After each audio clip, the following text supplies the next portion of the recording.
Welcome back, Loonies. This is episode 25 of Into the Night, a Moon Knight podcast. I am one of your three hosts today, Ray. I'm Becca. And I'm rounding out the team, Connor. And this week, something a little different once again. We are tackling Avengers Assemble Season 4, Episode 17, Beyond, starring the one and only Moon Knight, plus a review of the classic Moon Knight Funko Pop. So sit back, grab out everything that isn't an issue this time, and get your Khonshu on.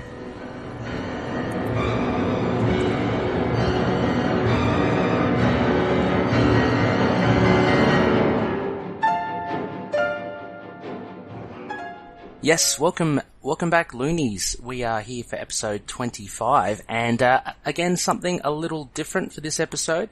We've taken a back seat with the classic and modern reviews, and this episode we are, as Connor mentioned, looking at an animated episode of Marvel Avengers Secret Wars, and also a third review of another toy figure, a Funko Pop, which is the classic Moon Knight.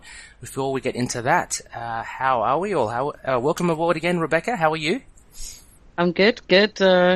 Yeah, doing all right. Finally better after New Year of kind of sickness. Yeah. You're sounding a bit crook there.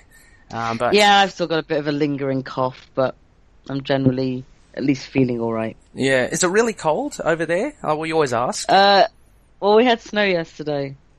More snow. And let's have a look. It's midnight at the moment, so it's hard to tell, but there is definite frost on the ground. Right, but I guess, central heating will keep you nice and warm. So yes, that's cold. Yeah. But not as cold as most of the UK. I mean, up north, they've got quite a lot of snow. I was just reading something saying Scotland's got some of the worst snow they've had in years. Oh, God. So, yeah, I'm quite lucky. I saw on the news in the Netherlands, there were strong winds, which happened, I think, just the week we past. had, like, the worst the other day. And it occurred to you as well? Like, it happened around your way? Yeah. The cats woke up in the night and stuff. Oh, they were all freaked out. You could hear the windows rattling.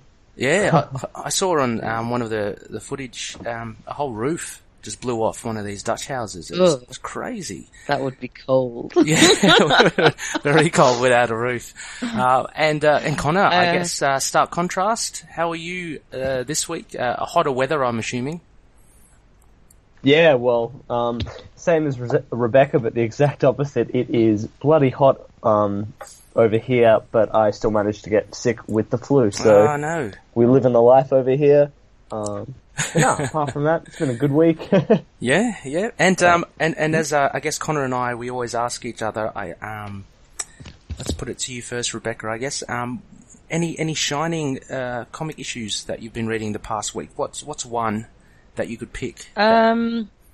I've been pleasantly surprised by the Avengers No Surrender. Oh, okay. Issues. Yeah, I'm quite enjoying them.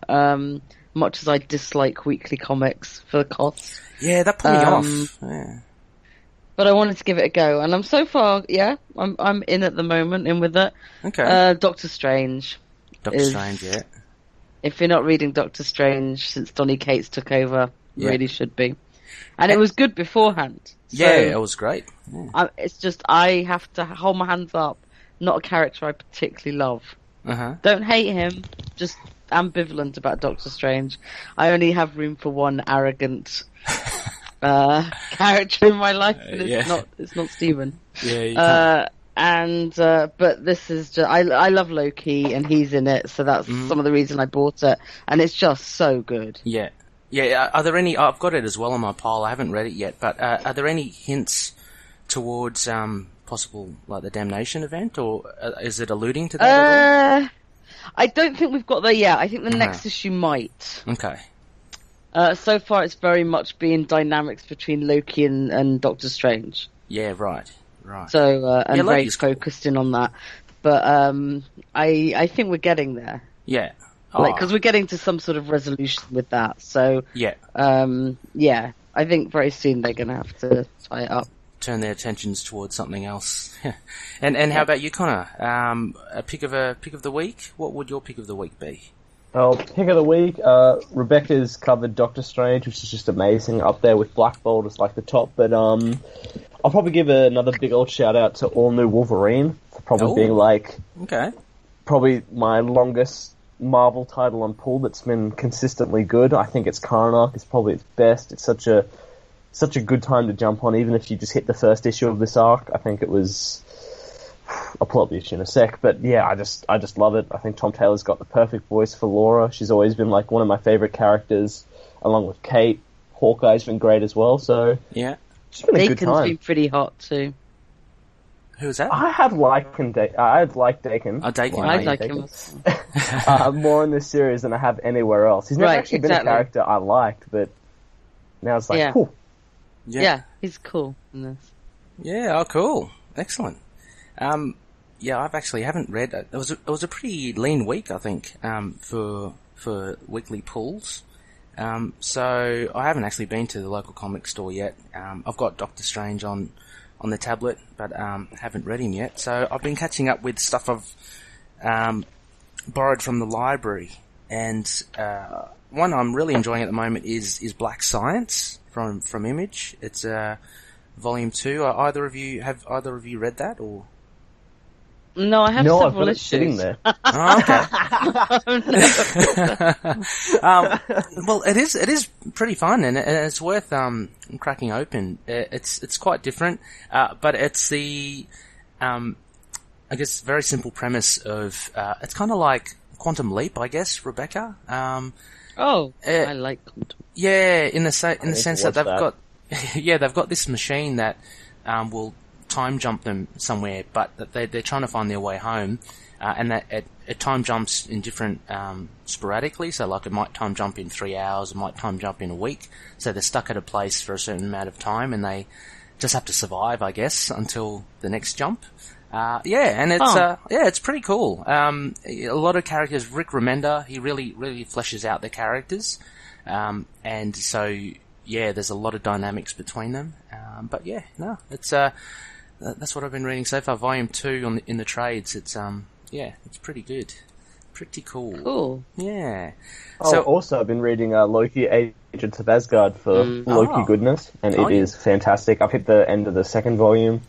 I need to get my thoughts out then on that, but it's so good. I just want to already restart it, and I'm just waiting for volume 3 to come in now. A nice one. Good stuff. Well, we might actually delve a little bit more into that. Probably lean on Rebecca for that, because Loki does appear in Avengers: Secret Wars. He the animated does. So a little exciting to have him on board there. I know, Rebecca, you've watched a lot more episodes than. Well, definitely more than I have. I only watched the one. Connor, have you watched any more, or just the episode 17? Just the episode 17. I did buy it. Yeah, I like JB and just got the first 3 seasons because I want to go all in now. Yeah. So, well, if this much for impulse buying. Well, if this one episode's anything to go by, I think it's really worth it. I was pretty impressed with it. But anyway, before we get into that, let's quickly dive into a very quick piece of news here for the loonies out there. For our news this week, wasn't much. I've only got 2 here in the show notes. The first thing, and it's tied into our episode today, Gideon Emery, who voices Moon Knight in the episode that we will review today, he will voice Copperhead in there's an R-rated Suicide Squad film coming out, animated film, called Hell to Pay. I don't know too much about that. I don't know too much about Copperhead, so I might have to refer to both of you. But he's voicing Copperhead. Any thoughts on Copperhead? Is that a villain, or I have no idea who it even is. Right. I thought I saw a title. I have no idea who. Oh, it's a real life snake. Apparently, that's not what I wanted. I knew that Life from snake. the Serpent Society from Marvel. Yeah, I Oh, know. it looks I don't know the cute. DC equivalent. Yeah, I don't know as well. I also think my father-in-law may have killed the... Oh, gosh. Well, we have ties to Copperheads, but he's got a pretty cool name, this guy, Gideon Emery. It's he could be a comic character himself, but that's his real name, the voice actor. And he does a pretty good job for Moon Knight in this upcoming episode as well. The only other piece of news I had, which was tentatively linked to Moon Knight, was another interview with Donny Cates on Damnation, and apparently in the US at least, there's been a little bit of uproar with the title of the event. Were you aware of this, guys? Or? I wasn't. It doesn't surprise me. They really, really dislike the word damn a lot more than any of us do. Yeah, I didn't realise. Yeah, like you'd notice. I mean, if you watch a lot of TV shows, one after the other, you'll notice they always change it to Dawn or. Yeah. It's just, you know, like, I don't know any Americans personally who care. Yeah. But the deep Bible belt, I think it's just one of those things, and it's just like, you know, like that we don't really have an appreciation of why anyone would care, because we're just like, it's such a mild word, that we don't really attribute with anything religious anymore. But yeah, but you're right. Yeah, it's, it made me laugh, the story, a little bit, even though obviously to people that mind, they mind, you know. Yeah, true. Well, and anyway, is there actually plans to like replace the cover with it's a carnation? Yeah, it's a variant cover. That comic shops are going to be able to order. Apparently, some comic shops expressed concern that they might have problems putting that on their shelves. Gosh, they've really got their finger on the pulse. I believe what's happened is that they've made a variant that has tar over the dam. Yeah, Tarnation, which is pretty funny. And I think Donny Cates mentioned a couple of his Texan friends suggested that. So it's very firmly tongue-in-cheek, but that's pretty cool, I think. And it's good. I mean, I guess that's a good reaction to, you know, to any response to the event. You know, at least they're kind of addressing it, and they're not taking it too seriously. I mean, they are, but like, if the problem, I mean, I think it's great. I think like it's a very low key kind of. You can order it if you're worried that it'll lose you sales. That's cool. It's not going to affect the title at all. But then they're going to be buying a comic where you know there's demons. So, yeah, I know, that's hilarious. Actually, I maybe the damnation on the front might be you might not be interested in this if you don't want to read about demons. Yeah, but if it's just the word that's the problem, then great. I know, because exactly as you say, there's all, you know, there'll be like bastardizations of angels in there as well. I'm imagining if it's anything like all sorts of stuff. Yeah, and it'll have the devil himself. So you know, it'll be pretty funny. But anyway, that was only linked to Moon Knight because Moon Knight will be featured in Damnation. The article that I read, which was I think from it could be from CBR. I'll get the links later, but I think they mentioned that there might be a few surprises. They kind of alluded to the fact that there might be other tie-in issues, and it ended the article saying it's still unsure whether Moon Knight's title will be affected or not by it. So I don't know. Reading between the lines, that could mean there's a small possibility there might be a link to his title. I tweeted Max Bemis and Jason Burrows and Jake Thomas and Matt Lopez, or the whole team. I tweeted them this morning just saying, just asking if they could, reveal if there is any effect to the title, but we'll wait and see if there are any responses. Yeah. So, sorry, Connor? Oh, yeah, I was just, what was I going to add? Oh, yeah, there was actually just one other bit of news as well. We haven't seen a preview for Damnation, although it is coming soon, but there is some art preview from the Iron Fist ties in for Damnation. Oh, yeah. That popped up. Tentative link to Moon Knight, but it does look really good, and it's just kind of really good. Good-looking hype for the event. And also, the Batman Assault on Arkham film was kind of like a Suicide Squad animated film. So if this new one's anything like that, it should be pretty good. And I'll watch it for Gideon Emery, because he has a cool name. He has a cool name. That's just how small a person I am. He's got a cool voice as well. I mean, he does have a cool voice. It's very distinct. It's not your kind of, a lot of, leading characters or, you know, stalwart heroes tend to have that kind of, there's a particular timbre to the voice, but he's got a slightly different one. I'm not sure if it's to do with the accent or not. But also as well, I wanted to say, Rebecca, I wanted to grab your thoughts because you're also on the Immortal Iron Fist podcast, Sons of the Dragon. Yeah. I heard Mike Perkins is wrapping up on Iron Fist as well. Oh. How do you feel about that? I'm a bit sad at that. I'm really sad. I mean, I think I was the one that posted one. Wait, I didn't know we were losing Mike Perkins. Like, I really didn't. I was like, have I just been sick for too long and I didn't notice this? I came out of nowhere. But yeah, I mean, I adore him. I think he's amazing. But who knows? I mean, he's had a pretty good run on it. Like, considering how much some of the art teams change up. True. But I do quite like the new person, which is the one we've got who's doing the Damnation. Right, yes. I'm just trying to find out quickly who it is, which is terrible. Damien Cuchero. Okay. Cuchero? I'm probably pronouncing that horribly wrong. He worked on Sons of Anarchy and Cluster. Okay. With Ed Brisson, apparently. So Ed Brisson asked for him. Oh, okay. Well, that's good. Which is nice. So at least you know there's a working... Yeah. And like you said, I think the preview art for the Iron Fist Damnation looks good. It's a very different style to Mike Perkins, but probably a style we're more used to for Iron Fist. Okay. Yeah. Because Mike Perkins is much more realistic than I think a lot of the Iron Fist art has ever been before. That's true. It just seems to do a nice line in Demons, so, you know. What I liked about Mike Perkins was that he had that realism, as you say, but he kind of brought that, to me, he brought that kind of earlier era, like Shang-Chi, Masters of Kung Fu kind of style. His fight scenes were sublime. Yeah, very classic, and really, just really good. It added so much to the title. But yeah, this new artist, I'm still in with Iron Fist. It's such a good title at the moment. Yeah. Yeah. It's doing really well. It's had a couple of slow arcs as they switched into Legacy. Mm-hmm. But it seems to be picking up again now, and like, I'm kind of looking forward to the tie-in. Yeah. Yeah.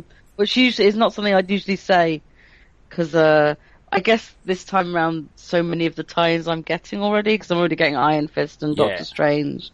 There's only really Ben Reilly that I'm not. Yeah.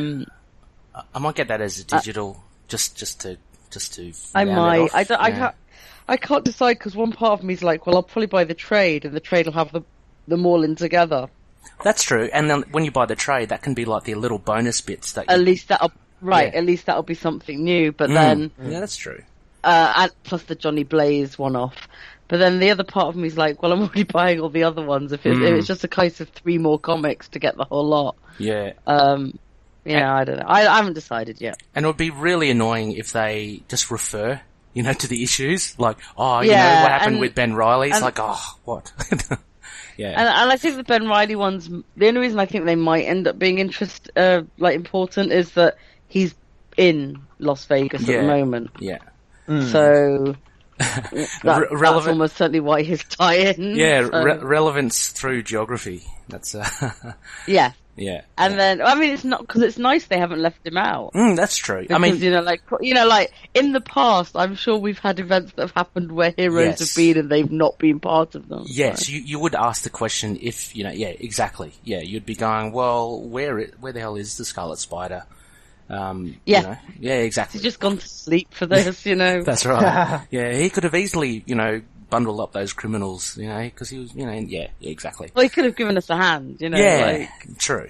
It's kind of like the Netflix shows, how that everyone keeps on asking. Well, it's exactly, and it's the post Avengers problem with the films.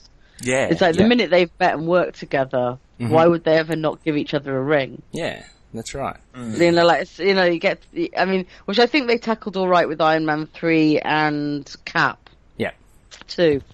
Because at least they had some, stuff going on. Yeah. But, for some of them, you're just like, really? You wouldn't even give them a ring and say, we're about to take S.H.I.E.L.D. down, or, I need help? Yeah, these are the problems we as comic book fans have, unfortunately. But it's a good problem to have. Oh yeah. I also just wanted to ask as well, Rebecca, because you mentioned you're collecting the Avengers. Sorry, was it No Surrender? Is that because look, there are 2 reasons why I didn't really want to pick it up. One, because of the weekly obligation to get it, and 2, because I don't know, it seemed to me like another wham bam event, and I just had a bad taste from Civil War 2. It's nothing like that at all, is it? It seems not like that so far. Okay. They seem to be. I mean, obviously, timeline-wise, it is. Forget it. Like I said, I mean, it is one of those ones where you're like, but when does this take place? Yeah. Because always. You kind of got to forget that because I think too many people are involved. Yeah. You know, like because you've got Rogue in there, you've got all the different Avengers teams, so you've got it's pretty and it's. You know, you've got Johnny Storm in there. We also know he's going to be. He's also doing 2-in-1. We've got Rogue in there, who's also off doing Rogue and Gambit. Yeah. So, I have no idea when. But they have a fairly good way of taking out some of the major players. Okay. So you're not worried about where they are. So it's not every single character. There's just going to be a few. Yeah. It's an interesting setup. It's got to the point. I mean, we're only 2 issues in. Yeah. I've only pre-ordered the first 4. I thought I'd give the first month a go. And there's a point where it could go really bad if they do something very, very obvious. Doesn't sound good. But the fact, but the fact I don't think it would be all that bad. I'll tell you later, but I don't think it'd be terrible. But a lot of people are like, oh god, I hope it's not just this. Yeah. And I think the fact that it's 16 weeks indicates that it probably won't be. Oh, they could probably tie it up in 3 weeks if they did this thing. Okay. I like seeing all the big Avengers teams together. Yeah. I like all the first issue was pretty much narrated by Living Lightning, now called Lightning. Which is so it's kind of nice to see characters popping in. Second issue was all about this new character, the Voyager. Yeah. So there's some fun things going on. Oh, I love the Living Lightning. He was the West Coast Avenger. He's Isn't he the Brazilian guy, or was he Latino? I don't. He's definitely Latino. Yeah. And gay. Yeah. He was a fantastic character in West Coast. He had a really funny one where they asked him to join the Great Lakes Avengers, and he thought it was a gay. He thought it was the Gay Lesbian Alliance. Oh, really? So when they said the GLA, and outed himself, it's quite. I mean, it was another retcon outing. Yeah. But it was very funny and very sweet because join the GLA, and he's like, oh, how did you know? That's very funny. The other burning question, I guess, Rebecca, and only just purely for my indulgence, Hercules, he's featured a lot in there, is he? He was, he's in there, yeah. Oh, good. And I might have to pick it up. So far. Yeah. He picks up this you've seen the panel, I know you have. Yeah. He picks up this massive globe, a bit like the Daily Planet one. Yeah. And he says, anything Atlas can do, Hercules can do.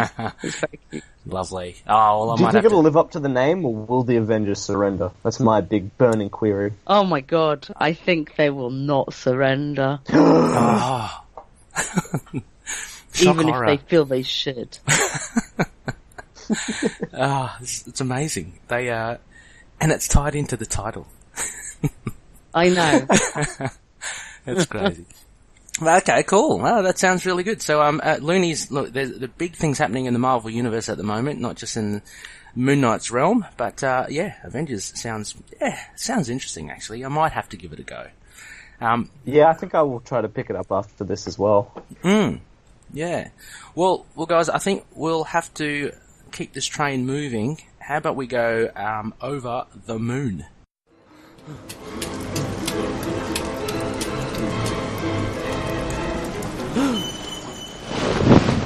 Right, so a little different for Over the Moon. These reviews, we are, as mentioned, holding off on the classic and modern runs. We'll be focused primarily on the fantastic Marvel's Avengers Secret Wars animated show. Currently, season 4. And I believe, is it, Secret Wars is just season 4, right? They've obviously, okay. They changed the title. Every changed the season? Subtitle for each season. Okay. Oh, that's pretty cool. And we'll the last one was Ultron Revolution. Ugh, that doesn't sound too exciting. Have you watched much of that one, Rebecca? I watched all of season 2 and 3 and now 4, but I've not watched any of season 1 because I sort of came to it late and haven't caught up yet. Yeah. Yeah, Ultron. Yeah, I don't know. Anyway, we're looking at episode 17. And Connor, I think you mentioned it is titled Beyond. So what we're going to do with this TV show, I guess instead of our bare bones, each of us, I think we'll just, let's just round it off, through the acts, right? We've got 3 acts, I think, with the show. And, in our own words, I guess, who shall we start with? Connor, do you want to kick us off on what happens? All right. The first act of this show. So our episode opens. There's a big old kind of like crack in the middle of, I don't know, Central Park. That's it. And there's just this white light coming from it, and they decide to go out and check it out and hang around it like the water cooler at work. And what happens? They get zorbed in, zap, flash a light, and then they are thrown into what appears to be a desert. We have no idea where they are, and the obvious signs point to with no communications that we're not quite on Earth, and all of a sudden, it comes up from the ground. But Avengers Tower, which apparently in the show had not been seen for a bit, or got blown up, or something. Yeah. And then, as they begin to investigate, we meet our sort of big bad for this arc in this part of the show and season, the Beyonder, who calls himself. What does he originally call himself? The man from Beyond or something, or the. Yeah. And he is the Beyonder, a man, a benevolent power who is basically having his own fun in this world, and he explains that they are on something known as Battleworld, which is an idea which you'll know if you did read the Hickman Secret Wars comic, maybe in the original Secret Wars, which I haven't read, where basically what the Beyonder has done is ripped parts from literally every different planets, universes, and stitched them together into one big battleground. So we see later that it has all these different parts from different universes, Kunlun, all those shenanigans, and meanwhile, Avengers, unsure of what to do, are still having their own strife as they figure out what to do and still lament loss of one of their biggest hitters, Iron Man, who disappeared in a way I don't actually know because I haven't seen the previous episode. Yeah, but me too. I don't know, maybe he tripped and fell. No, all right. He sacrificed himself. Yes. And went into a bubble universe so that there was no chance that Ultron could infect the rest of the world because they were worried it got into the technology, right? Yeah. Yeah.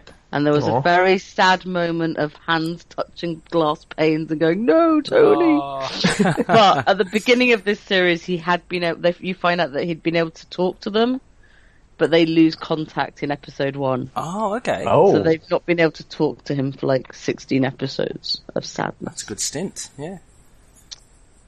Yes. And just as they stuck on this weird deserty part of the world, they decide that for some reason splitting up is the best thing to do, and they split off in different pairs: Falcon and Cap Marvel, Cap and Black Widow, Ant-Man and the Wasp, Thor and Vision, Hulk and Miss Marvel, Black Panther, and the question mark. Who do we remember there, Rebecca? Who I can't remember. No, I don't remember who went off with. I was only paying attention to our main guys. Yeah, maybe he's gone solo. I'm just trying to think who you're missing from there. Yeah, I can't for the life of me think of who it was. Hawkeye? Yes, yeah, Hawkeye. Lovely. Poor Clint. We left out Clint. I'm sorry, Clint. I actually really like you. You're a good boy. To be fair, that happens to Clint a lot.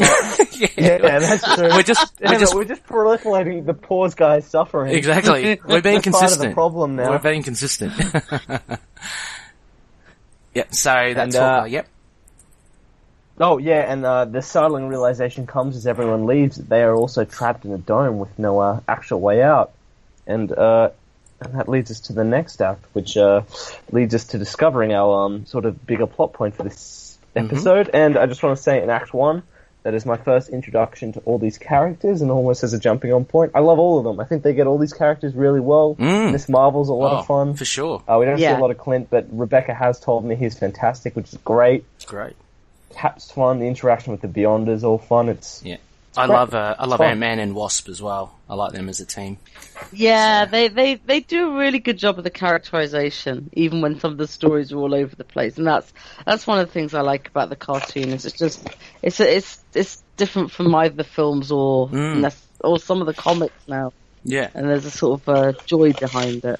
Well, you always get. I was just about, before we go on, just like one of the notes that I had, and might as well just raise it now. I really like how, as you mentioned, Rebecca, there's like a amalgamation of what's in the comics and in the films. Like, if you look at the costumes for all of the characters, some of them are very MCU, and others are Black Widow, actually. I don't even know where her costume comes from. But the other ones are like more comic book character. Obviously, Miss Marvel is very true to the comics. But if you look at, say, like Vision, Ant-Man and the Wasp, Cap, and Falcon, definitely they look MCU based. Yeah, and the Black Widow one seems to be sort of evolving. So it's like it's going between comics and the films now more. Yeah, and the Hawkeye one is more of the. It's also more comics. That's more comic, yeah. He's still in purple, yeah. Yeah, Black Panther's more MCU as well. It seems to have a bit more detail, on his stuff. The other thing as well, Cat Marvel, she's got a really funky hairdo. Like, I love it. Yeah. Do we know what that reference is? Is that how she's going to be in the film? I didn't see her like that in the comics. I don't know. She did have a haircut like that at some point, I believe, actually. Right. Yeah, I think it's from the comics, but they've just, they've made it a little bit longer than the comics one was. Yeah. But she did kind of have that in the comics, but just, I think, more precise. Yeah. I mean, the Wasp costume, I think, is the MCU one as well, isn't it? It's those colours. 100% with Ant-Man as well. Getting us used to it. Yeah. So pretty smart from Marvel. Rebecca, can I ask, maybe take us through Act 2? What happens? Oh, yeah. Someone just wants to cover Moon Knight. I see you play right. No. Yeah, fine. That's right. Well, because he knows I want to cover the only important thing that happens in this episode. Captain America and Black Widow, they go off on a hovercycle to what seems to be a pyramid. Mm-hmm. Of course they lose contact with the rest of the team, because these episodes are no fun unless you lose contact. Exactly. Once you split the party. Yes. They go into a pyramid. As you would expect, they get attacked by mummies, because you go into a pyramid in a strange world. Exactly. Get attacked by mummies. Everyone does. Wait for backup. Don't just walk in. They get back up. Superpowers. It's Captain America. He has no impulse control when it comes to fighting. It's good because I love him. And then, from nowhere, Iron Man turns up and saves them. Hey! He upgrades Black Widow's gauntlets on the field live. He looks like he's been fighting mummies forever. Mm-hmm. He's not in full armor. And there's a very touching reuniting. Cap gives him a big hug, swings him round. That's it. And then the next minute kind of accuses him of getting them all, putting them all in danger. One that's like, nice to have him back, isn't it? And they have a little smirk. But this is literally the first time they've seen him in a long time, so it's kind of cool. Yeah. They have a little kind of like, are you safe? Don't know. I might die once we get out of this battle world. But at least he seems to know the rules of battle world. Mm-hmm. So they carry on fighting, and they're looking for some orb, which they go chasing because he thinks that's going to be the key to getting out of this thing. They find it in the chamber where Khonshu is, and in front of the chamber is a sort of almost a statue of something he refers to as Moon Knight, the Protector. As soon as they try to go for it, Moon Knight wakes up, attacks them. It's all a silent fight. Big fight. And every time they think they've escaped him with the orb, Moon Knight catches them. It's like kind of, well, he doesn't say anything, but it's like he can clearly sense the orb. Yes. And then eventually Stark brings down part of the pyramid to help them escape, and that's when you get the kind of, you always killed us, normal sort of Cap Iron Man interaction, and everyone's happy. It's lovely. I think that was hilarious, that thing of, you're always putting us in danger, and then there's a bit of a pause, and it's like, it's nice to have you back. It's like, it is. We're back to the so norm, you know, so, and a little prodding from Black Widow as well, saying, you know, come on, Cap, you know, this is Stark we're talking about, so, yeah, very cool. And you know, the big reveal of Stark, of Iron Man saving them all was pretty cool. Moon Knight's costume. It's huge. Yeah, is, well, I guess. Very classic Moon Knight costume. Yes. More black than white, but still sort of, you know, less the Shelby armor, very sort of, you know, robe-like. I mean, clearly, we know immediately this is not the Moon Knight we know. Yes, yeah. Like, you know, this is definitely, but it seems to work within the world of he's a protector of Khonshu.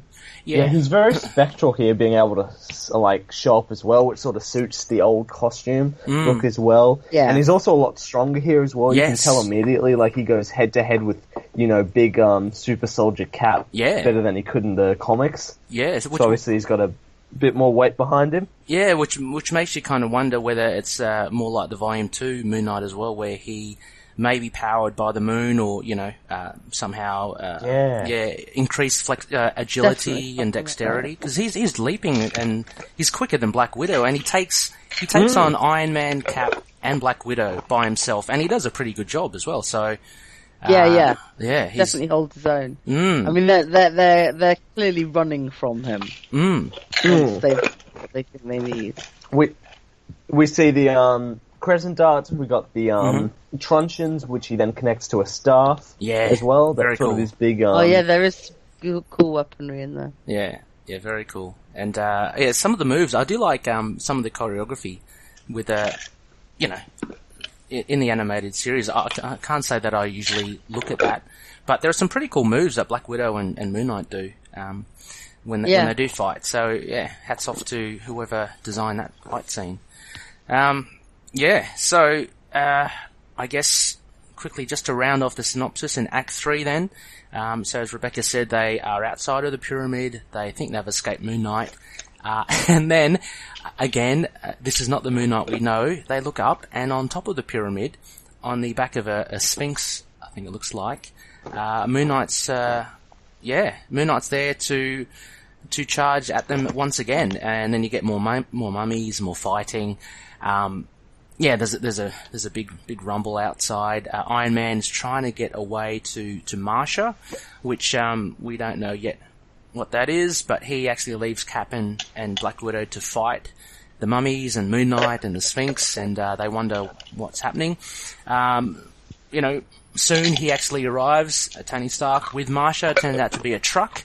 And then actually, this is probably a really good moment for you, Connor, as well. The truck then transforms into a robot, manned by Tony inside. Yeah, big old mech. And it smashes the giant, Sphinx, and it just obliterates a few of the mummies as well.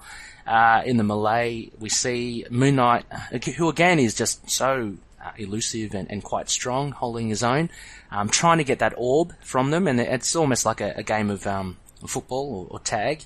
They throw the orb to each other to try and get it away from Moon Knight, but they find he's got some sort of scarab on top of his head, which seems to be controlling him, and Black Widow's the one that actually smashes it with her truncheons. And once a scarab is destroyed, conveniently all the enemies disappear in a whiff of sand. So that's pretty cool. Very kind of Vampire Blade-esque. And so we've learnt that Moon Knight wasn't himself. He was controlled by the orb.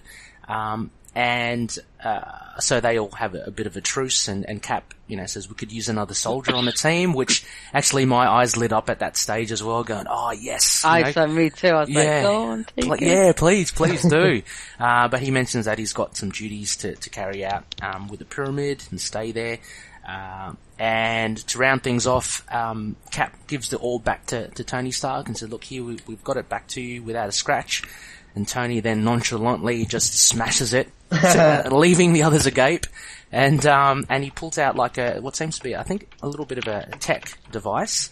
And back at Avengers Tower, when they regroup with everyone, Tony explains that this will be like the key for them to, I think, remain, under the radar of the Beyonder, and will allow them to actually take him on. So that's all pretty cool. And the ending as well ends with a little bit of a cliffhanger with none other than, as we mentioned earlier in the podcast, Loki arrives on the upper level to talk down to the Avengers and say that he wants to actually join. So that's how episode 17 ends. Pretty exciting stuff. Loki is kind of like Magneto now, in that he's blurring the line between hero and villain, and you see that in the Donny Cates thing with Doctor Strange as well.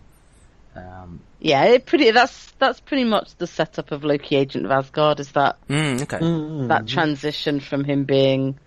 I mean, he's never been wholly bad.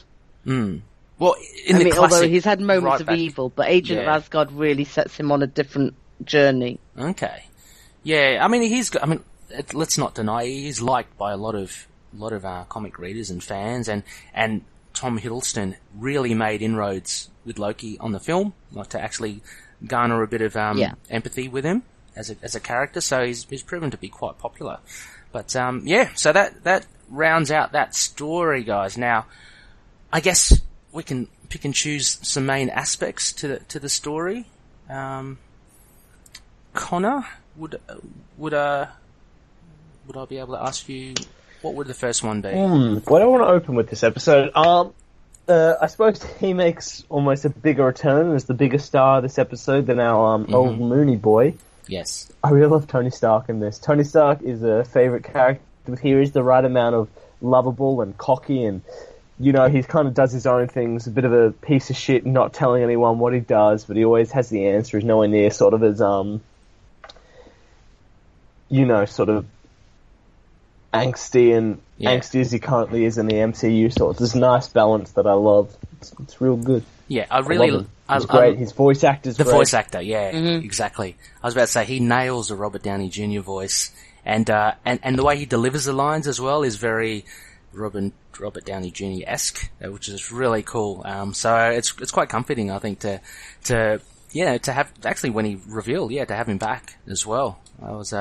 I cheered. I honestly cheered. But then, because I miss him. It's weird watching the team without him. It is, yeah. True. I mean, more so than like Thor and the Hulk. You've got to have Cap and Iron Man there. And like, I reckon, there's been discussion of like Trinities and stuff. I reckon you should put like Black Widow up there as well. Like, I think Cap, Black Widow, and Iron Man are pretty integral to the team. Just in the sense, because I think Thor and Hulk are quite overpowered. They're beings that are beyond. They're the big hitters. The big hitters, yeah.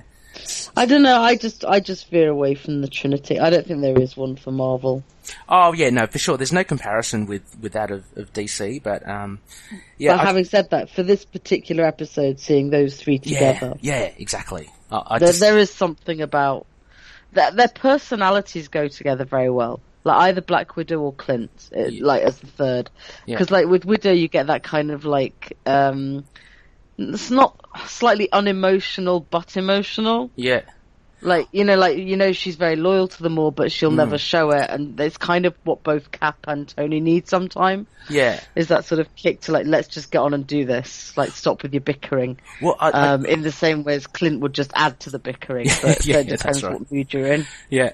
But I do like how, to me, like, Black Widow seemed quite, and she did raise it a little when she kind of had that huge sigh in the episode, like, oh God, can we just rest for 1 minute? She seemed to be a little, to me she seemed a little bit over it all. And I don't know whether the voice actor wanted to carry that throughout the whole episode, but just like, watching it again and watching her, like, there is a level of emotional detachment, but she seemed to me a little exhausted, just to the way that she was talking. There's been a lot of this there's been a lot of fighting this season, a lot of them being separated. Yeah. So I guess it's a little nod towards that. Yeah. Like the Avengers had only just come back together when this happened. So. Oh gosh, that must be so annoying as well. Like, watching it. Oh, they're finally together, and then oh God, they're split up again. Well, that's why we've got the reason we've got Black Panther and Miss Marvel and Ant-Man and the Wasp is basically all the main Avengers were scattered throughout whatever. And so Black Panther calls in anyone left, and that's so now you've kind of got the two teams together. Yeah, right. No, that's pretty cool. How about Rebecca? How about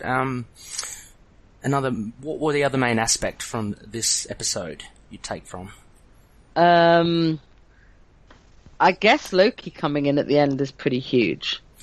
Yeah, because we've only seen him as a bad guy in the show. And him coming in and saying he wants to help. And oh my god, his voice is amazing. His voice is cool, isn't it? Yeah. His voice, him and Moon Knight steal the show with beautifully. It's like smooth but gruff. It is. Yeah. It's perfect. It's just like his total slimy Brit. And he's got a bit of a 5 o'clock shadow as well. So he's not, Yeah, he's got a bit of roughness. It really is the Agent of Asgard Loki. Ah, okay. And how did he make it onto Battleworld? Do you think he got there himself, or do we know later on or beforehand, or was he abducted? And he's not on... I don't know. We haven't really gone very far into it, to be honest. Okay. He's just having like a slumber party at Avengers Tower when it got blown up. He was asleep there the whole time. He's been hiding in the cupboard. We've only had a couple of episodes since. Yeah, so, right. And one of those was the Iron Fist one. Oh, I cannot wait for that. Yeah, I did see some of that. Did you? Yeah. This was vampire symbiotes. How does Vampire Venom. how does Iron Fist sound? He's a bit hippie. Oh, is he?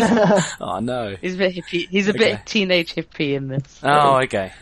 It's not my favourite Iron Fist ever, but yeah, he's a bit like, and then we do this, and okay, hippie. Yeah, okay. real. I'm thinking more surfer dude. Okay, no, hippies are better than surfer dude. It's got to be. Yeah, okay, so a bit more surfer dude.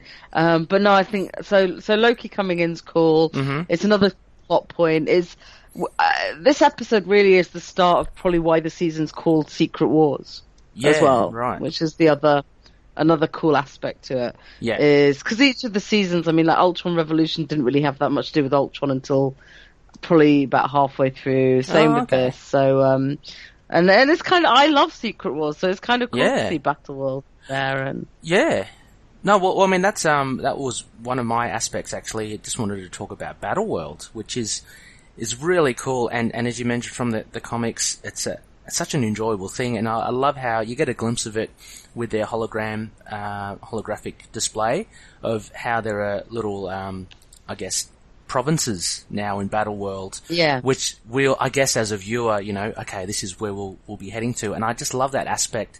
And in the comics, they did the same thing where Jonathan Hickman created this whole map that you could kind of follow, and each of them had their own little taste, little flavor. So I think in that map on the show you see Kunlun as well, so you know that okay, that's going to be Iron Fist heavy, and I guess there's a Black Panther one, right? There was something like the No Tech World that could have been an Iron Man thing, I'm not sure, but anyway, they had this episode was based in Egyptia or something like that. Yes. So yeah, I love this whole battle world element and the explanation of how these worlds have come together, and it just opens a door as to who will actually see coming up. So it's quite exciting. Yeah, I think it's pretty cool. It's a nice start to an arc. Yeah, and Connor, any other aspects from your end? I guess we got to talk about Moon Knight, who sadly only has like 2 lines in this. He's like Chrome Dome in the original Transformers series.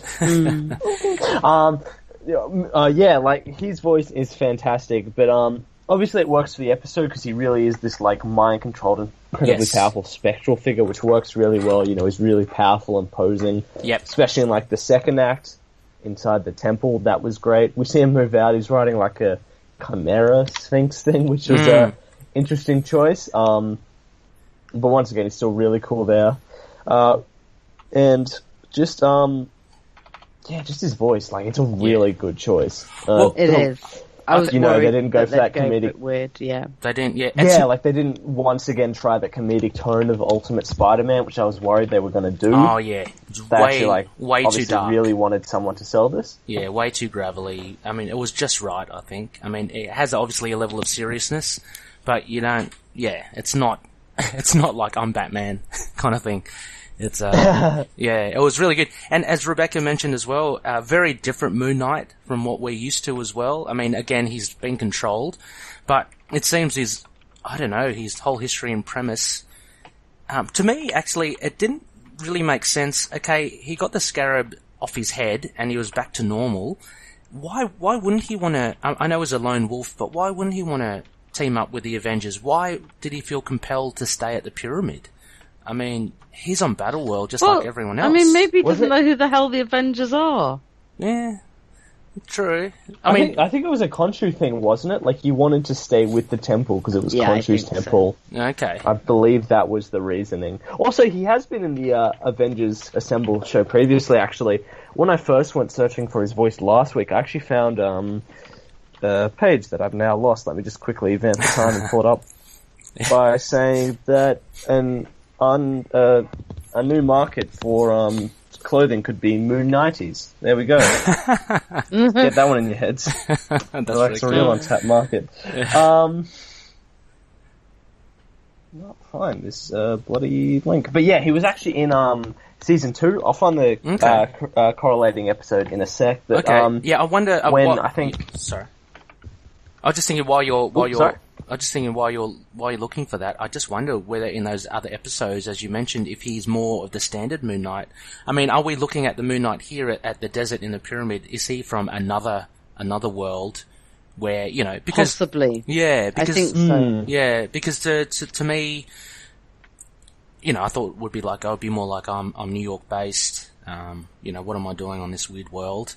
And I assumed that he was in that pyramid because he was controlled by the scarab and the orb. But yeah, maybe he's from somewhere else, and maybe the Moon Knight prior to what Connor's alluding to, is more of the, I guess we can call it the 616. That'd make a lot of sense. Yeah. Yeah, because in season 2, episode 26, there's Tony Stark and Steve talking about like potential Avenger allies throughout the world, and Moon Knight's actually on that screen. Oh, yeah. In a more Shelby-looking outfit. Ah, lovely. Yeah, and also with Moon Knight as well, there's a bit of a amalgamation of sorts. Like when the scarab comes off his head and his hood's taken down, we see the Mr. Knight mask on there, and also the Ultimate mask, right? He always had that like little moon crescent on his forehead. Yeah. Yeah. Didn't he have that in Ultimate? No, I think it was just this one. Never mind. The Ultimate costume, wasn't it like more of a black face, but with a moon crescent on the forehead as well? I think so.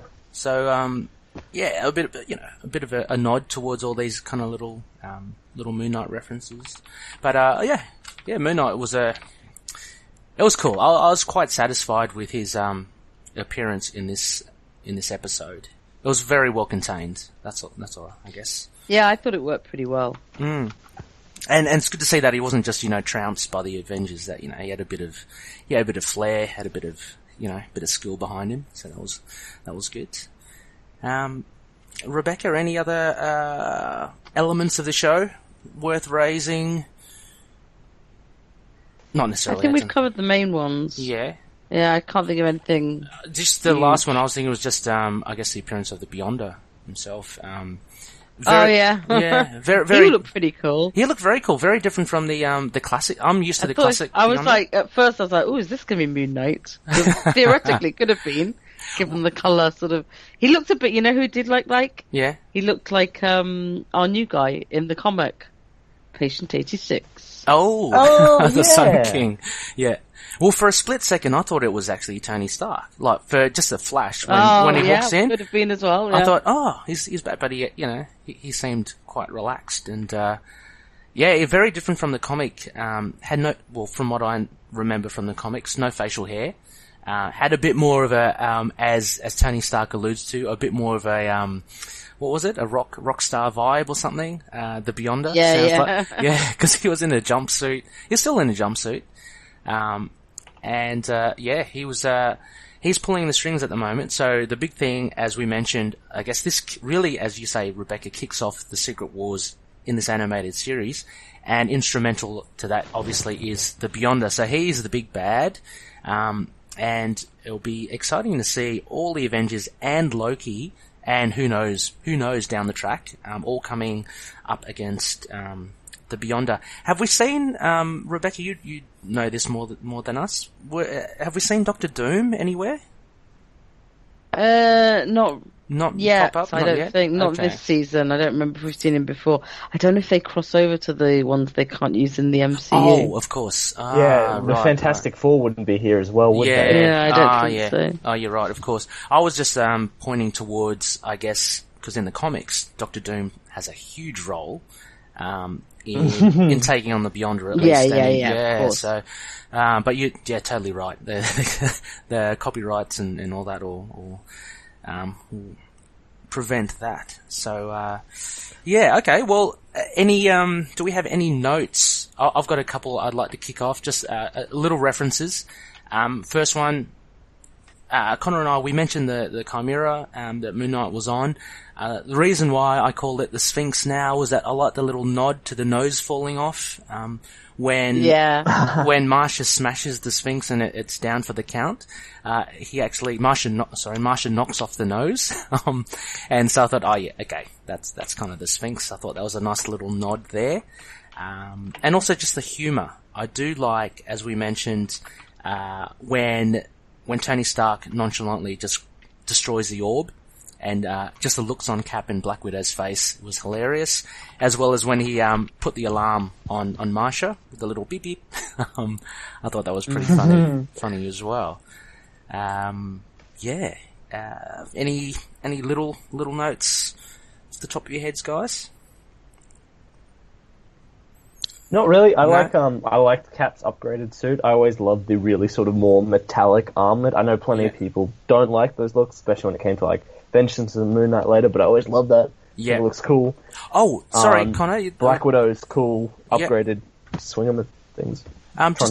Sorry. Like sort of laser blades. What you mentioned about Cap's thing, can anyone really explain what happened when Tony Stark threw that Cap grenade at Cap? What happened there? Did that just give him a new costume?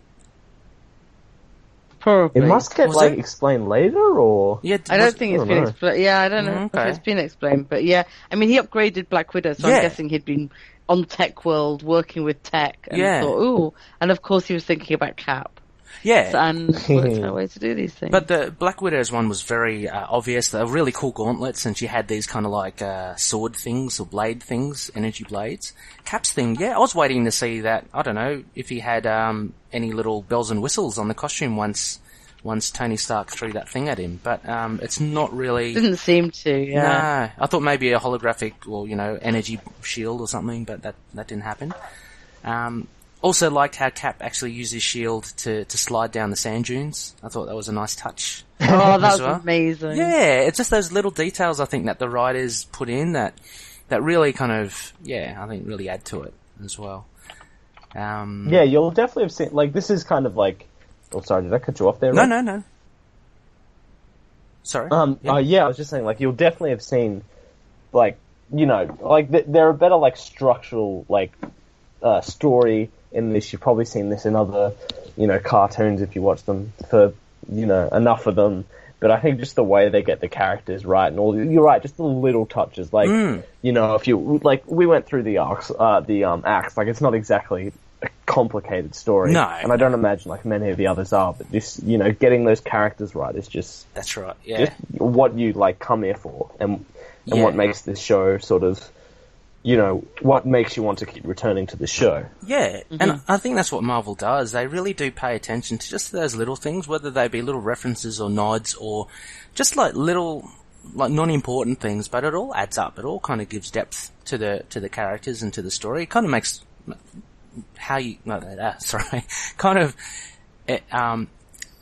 it's why you love them, I guess. That's how I see it. I mean, also as well, Miss Marvel.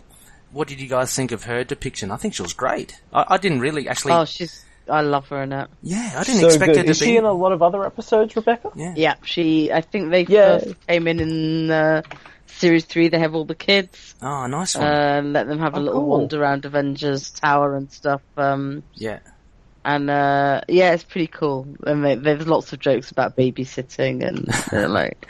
But no, she's great. She's been through all of this series because she was one of the backups called into play by T'Challa. Yeah. So she's been in it quite a lot actually. Cool. And was Sam Alexander there as well, or? I believe he was in not this series, but he was in the last one, I believe. Oh, okay. Because certainly a few of them. So. Yeah. No, really, really enjoyed seeing her there. I didn't expect it. I mean, but in the first couple of minutes you see her and she kind of introduces us into the Avengers ending up in Battleworld, so that was pretty cool. Alright, so I guess let's do a bit of a rating here. Crescent Dart ratings. Connor, from this episode, are you willing to watch the rest of the series, and how did you find it in general, and Moon Knight's depiction? Well, Moon Knight, for a start, obviously he didn't have much of a speaking role, but his voice actor was great. They got his weapons right. He had a really great look. I like that he was, like, as you said, an alternate universe spin. I think, he was actually a rather more formidable opponent than I was expecting for, two incredibly, a soldier and a spy. Yeah. He did well as a great little enemy for this episode, and a nice sort of, ending with the ambiguity of the character, and I hope he returns. I think, like I said, this is an episode, it's a good fun episode with some action and a good opening basic premise for this Secret War storyline. But I think just the way they get the characters right. Obviously, these writers, they've been with them for 4 seasons. They just love these guys. They know these characters, down the middle, and they just have all these nice little touches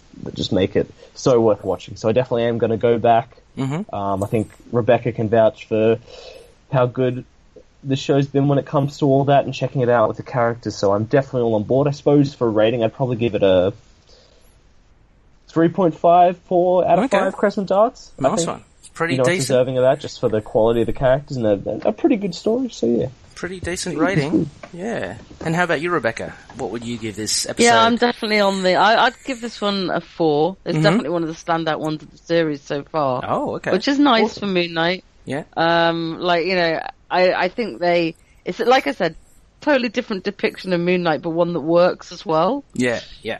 Which is nice, and the voice was such a godsend. Yeah. Because I honestly thought if they give him some weird squeaky voice or some really deep, or if they try and make him creepy, like if they try and give him the kind of mummy voice. Oh yeah, oh god. Then I'd be like, it's not really what I want. But they know, and the fact they want to recruit him straight away, they know he's a good guy. The mecha.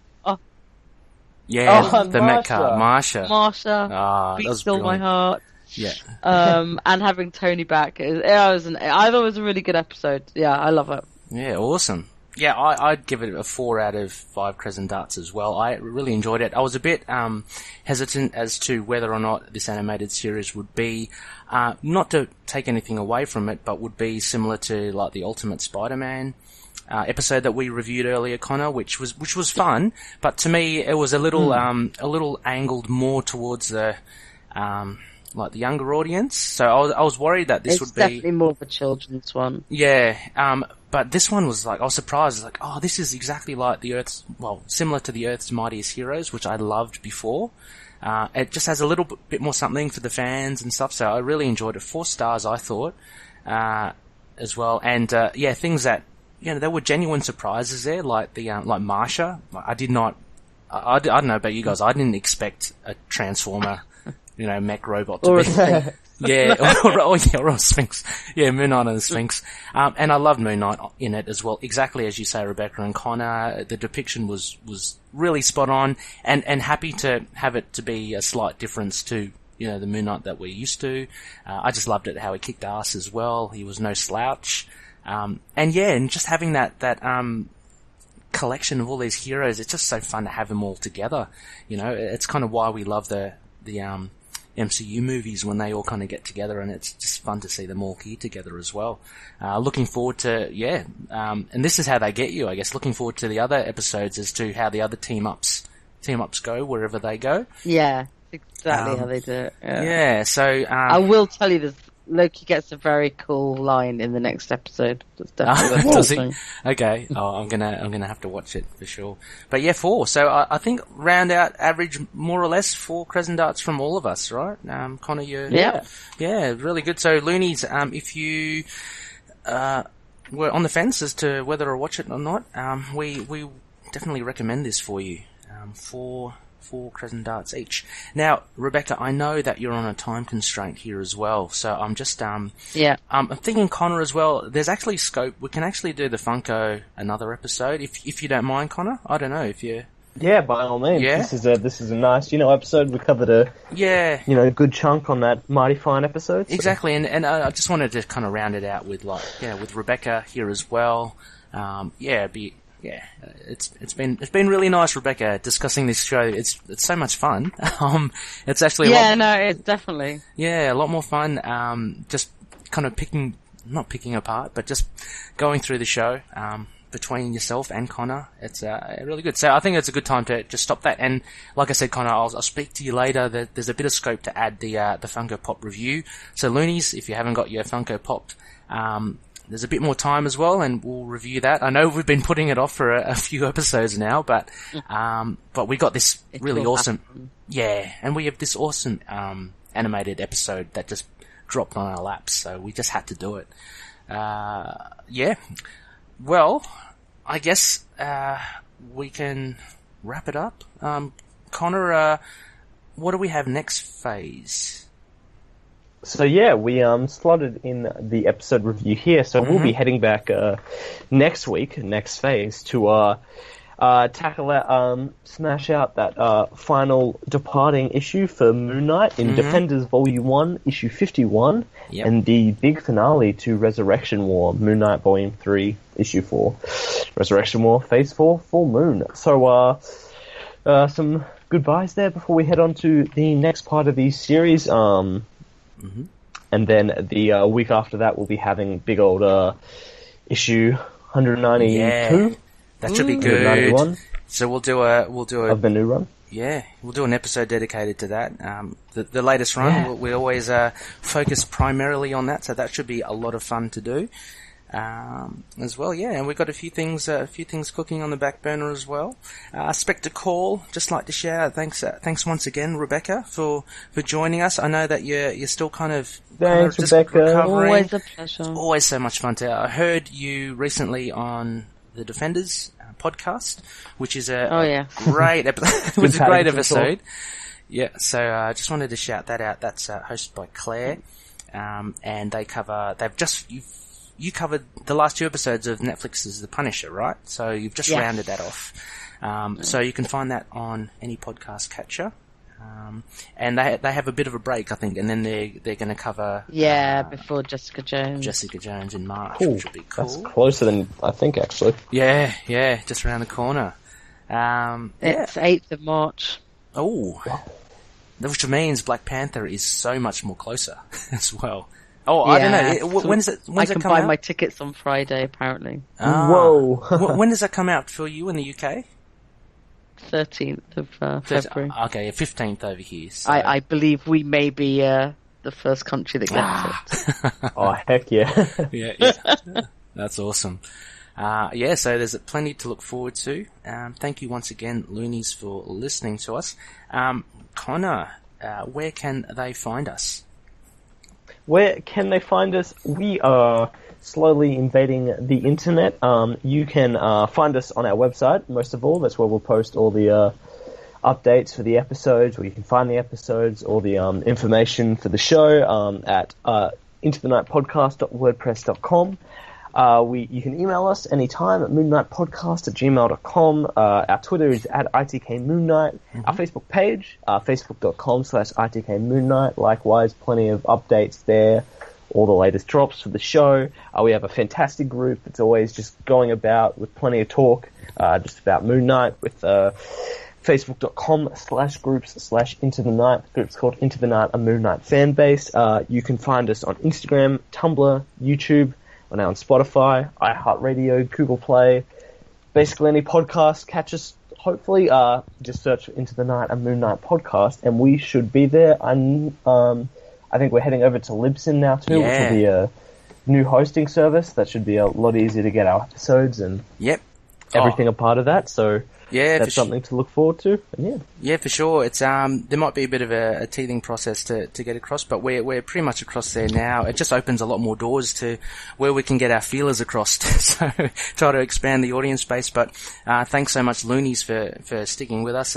Please rate us if you can on iTunes, and spread the good word. So with that, once again, Rebecca, all the very best. Hoping to catch you around. Actually, Rebecca, before you go, I know, sorry again. Yeah. I know you're cramped for time. No. But no. We're hoping to, Connor as well, I'm thinking we do a panel by panel review of one of our next upcoming modern runs would be Houston's The Bottom. And would you be keen to come on board, Rebecca? We'll do a panel by panel. Yeah, of the first issue. Yeah, that would be fun because I love those panel by panels, especially just. Yeah, I like them as well. I like the like stopping to read a comic in that sort of detail. Yeah, it's really good, and like you just pick up things that you never would if you just read it regularly. So, So thank you once again, Loonies. Connor, can I throw to you to sign us off? As we always say, to sign us off, may Khonshu watch over the denizens of the night.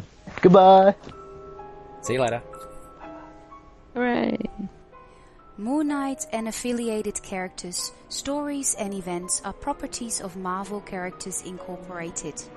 Materials used and discussed within the podcast are intended for critique and review purposes only under the fair dealing concept of the current Copyright Act.